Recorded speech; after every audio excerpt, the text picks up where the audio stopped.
If you're shopping for a new phone on a budget, we've got good news.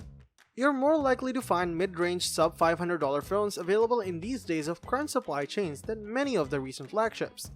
Fortunately, there are many excellent alternatives to the pricey premium models that are nearly as capable and cost a lot less to boot. The bad news is, this makes the job of picking the best budget phone all that much harder. It's impossible to buy a phone that does everything well at this price point.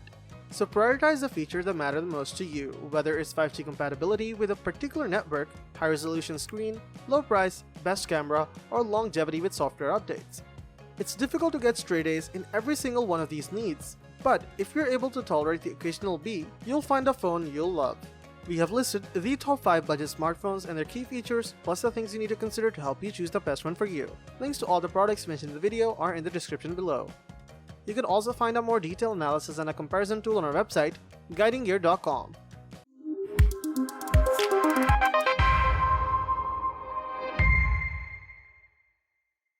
Number 5. Motorola Moto G Stylus. It's a slim pickings for Android users who want a new budget phone with a stylus. With LG exiting the smartphone market and Samsung Galaxy's S22 Note Ultra in a much higher price bracket, there's only Motorola's Moto G Stylus left to hold the line. The Moto G Stylus offers the best balance of features and cost-saving measures. It has a big 6.8-inch LCD display at a 1080p resolution, good battery life with its 4000 mAh cell, and ample internal storage with 128GB of capacity. Thanks to its Qualcomm Snapdragon 678 processor and 4GB of RAM, the G Stylus performs just fine with occasional hiccup. The cameras, though flawed, are good enough to get by. You won't find an amazing night mode or top-notch picture quality here, but for a sub $300 phone, it does the job just fine. The Moto G Stylus's stylus is built into the device like the Galaxy S22 Ultra. Popping it out brings a quick menu for shortcuts to stylus-friendly apps, like the coloring book app. There's no telling how much longer Motorola will sell this second-gen Moto G Stylus, so if you want a budget phone with a built-in stylus, you should grab this one while the price is right. Number 4. TCL 20 Pro 5G. The TCL 20 Pro 5G is the best looking phone that costs less than $500. And that beauty isn't just skin deep either, as it offers solid camera performance and a vivid display. With that said, the $499 price point is a difficult one. It's knocking on the door of some flagship phones like the Galaxy S20 FE, which can frequently be found for $549 or less. The TCL's build quality, camera, and software support gives it a leg up on the budget competition, but that is expected for an extra $200. Battery life and the mid-tier performance are revealing of this as a budget phone, but otherwise it manages to deliver well beyond its price. This isn't the best sub $500 phone overall, but it isn't too far off, and if you value the look of your phone, this is the only phone in the price range that delivers flagship level design. Number 3. Samsung Galaxy A53 5G.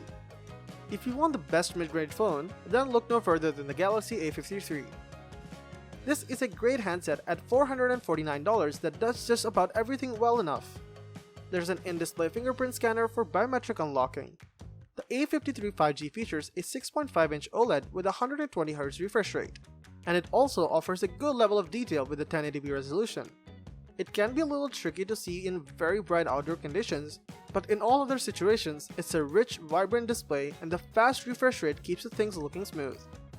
At this price point, it's about the best you can expect from a phone screen. The other key spec improvement is the upgrade from a 4500 mAh battery to a 5000 mAh capacity.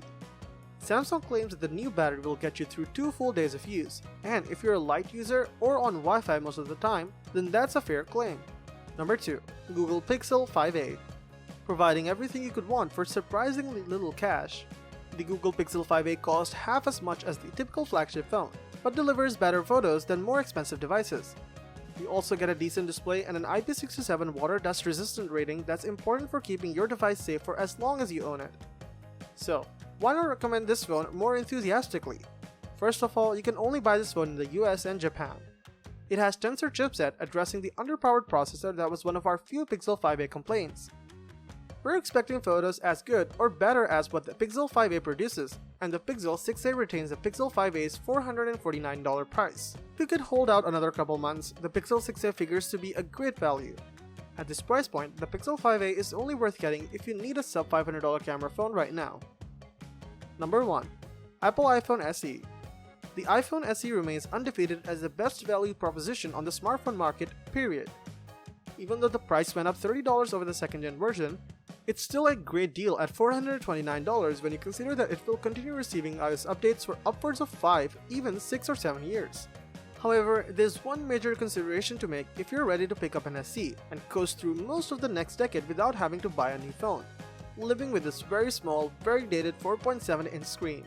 The SE's big bezels make the device look dated too. That's the biggest knock against the SE.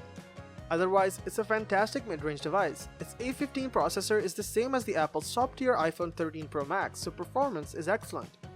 There's IP67 waterproofing, uncommon in this price range, and even though it uses the same 12-megapixel camera that iPhones have used since the dawn of time, it takes very nice photos and high-quality video clips.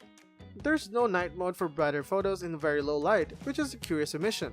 This generation SE, of course, offers 5G connectivity, just low and mid-band, which is fine. Battery life is also improved over the last generation and will generally last a full day unless you really push it with demanding tasks like gaming and streaming video. If you can live with small screen and you aren't bothered by the lack of night mode, we recommend picking up the 128GB version. The base model's 64GB storage isn't quite enough, and you'll be glad to spend the extra $50 when you're using this phone for years into the future. Buying guide. Big screen.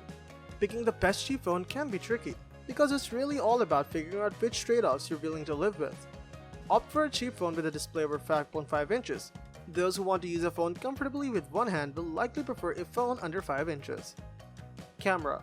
Budget phones will typically feature 1 or 2 lenses, but that's starting to change. See if the phone can shoot ultra-wide shots, which is becoming more common in cheap phones. But don't expect optical zoom. Digital zoom is the norm under $400. Storage and battery. As for storage, 32GB is okay, but 64GB is preferred for a budget phone. And if possible, see that if the headset offers a microSD card slot for expansion.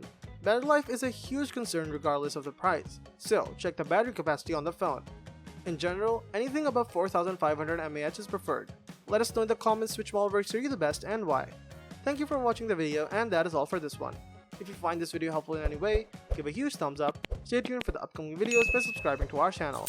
Hope to see you in the next video. Till next time, see you guys later.